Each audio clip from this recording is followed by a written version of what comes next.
Hello বন্ধুরা, আমি মেহরুনিসা খাতুন। তো আজকে বানাবো আমি ধুকি বা সেদ্ধ পিঠে। এর জন্য প্রথমে গ্যাস অন করে নিলাম, এরপরে একটি কলসি বসিয়ে দিয়েছি, এরপর 1 লিটার মতো 1 থেকে 1.5 লিটার মতো জল বসিয়ে নিয়েছি। ওদিকে জল গরম হচ্ছে, এদিকে আমি আমার আধা কিলো মতো চালের গুঁড়ি নিয়ে নিয়েছি, আলো চালের গুঁড়ি 1 চা চামচ নুন দিয়ে নিয়েছি। এবার অল্প অল্প করে জল দিয়ে এটাকে সুন্দরভাবে মিশ্রণ করব, সুন্দর করে মিশ্রণ করে নেব। তো আমাদের এদিকে তো এটাকে ধুকি বলে, তোমাদের ওদিকে কি বলে কমেন্ট করে আমাকে একটু জানাবে। তো এরপরে আমি এটা সুন্দর করে মাখিয়ে নিয়েছি। মেখে নেওয়ার পরে এরকমভাবে যখন মাখা হয়ে যাবে, একটা চালুনি নিয়ে, যেটাকে আমরা ধুকি চালুনি বলি, এটাকে দিয়ে সুন্দর করে চেলে নিতে হবে। আস্তে আস্তে করে এইভাবে চেলে নেবে, যেভাবে আমি চালছি এইভাবে ধুকিটা চেলে নিয়ে ধুকির মানে আটাটা চেলে নিতে হবে। এইভাবে সুন্দর করে চালা হয়ে গেলে এরপরে অনেকক্ষণ টাইম লাগবে, একটু আস্তে আস্তে। ওদিকে আমি কলসি বসিয়ে জলটি ফোটাতে দিয়েছি, মানে ওটা ফুটবে এদিকে আমি ততক্ষণ সুজিটা রেডি করে নিচ্ছি। তো আমি তো মধ্যপ্রদেশে থাকি বরের সাথে, এখানে আমি রেসিপিটা বানাচ্ছি। তোমরা কোথা থেকে দেখছো আমাকে সবাই একটু জানাবে। তো এইভাবে ফাইনালি এরকম রেডি করে নিলাম। এইভাবে সুন্দর করে সুজিটি রেডি হয়ে যাওয়ার পরে দেখো কিরকম দেখতে লাগছে। রেডি। এরপরে জলটা এদিকে ফুটে গেছে। এবারে আমি একটা বাটি নেব পরিষ্কার করে, বাটিটার মধ্যে অল্প অল্প করে সুজিটা দেবো।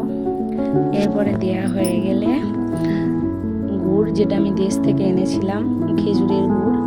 এখানে বন্ধুরা অতটা ভালো পাওয়া যায় না, ওখানেই ভালো আমাদের দেশে। তো নিয়ে এসেছি। এবার সুন্দর করে ওটাকে মানে গুড় দেওয়ার পরে আবার খানিকটা এই সুজি আটার গুঁড়ো দিয়ে নিলাম। এরপরে একটা সুন্দর পরিষ্কার কাপড় ছেঁড়া নিয়ে জলে ডুবিয়ে নেবেন, দিয়ে কাপড় ছেঁড়াটাকে এইভাবে করে নিয়ে ভালো করে এইভাবে করে কলসির ওপরে দিয়ে দেবেন। এবার আস্তে আস্তে করে বাটিটাকে তুলে নেবেন। এবার ঢাকা দিয়ে দেবেন। ঢাকা দেওয়ার পর 3 থেকে 4 মিনিট হবে। এরপরে হয়ে যাবে এরকম ভাব উপর দিয়ে উঠবে, আর রেডি হয়ে যাবে শীতের গরম গরম ধুকি বা সেদ্ধ পিঠে। আমাদের দিকে ধুকি বলে, তোমাদের দিকে কি বলে কমেন্ট করে একটু জানাবে বন্ধুরা। আবার ওই সেম ভাবেই আটা দিয়ে নিলাম, এরপরে আবার গুড় দিয়ে নিলাম, এরপরে আবার আমি ওই আটার উপরে সুজি দিয়ে, এই গুড়ের উপরে সুজি দিয়ে নিলাম সেম। এরপরে আবার ওই একইভাবে কাপড়টিকে ধুয়ে নিচড়ে আবার নিয়ে নিলাম, আবার কলসির ওপর দিয়ে দেবে সেমভাবেই। বাটিটা তুলে নিয়ে আবার চাপা দিয়ে দেবে, আবার 3 থেকে 4 মিনিট রেখে দেবে। এরপরে উপর দিয়ে ভাপ উঠবে, ভাপ ওঠার পরে হয়ে যাবে রেডি ধুকি।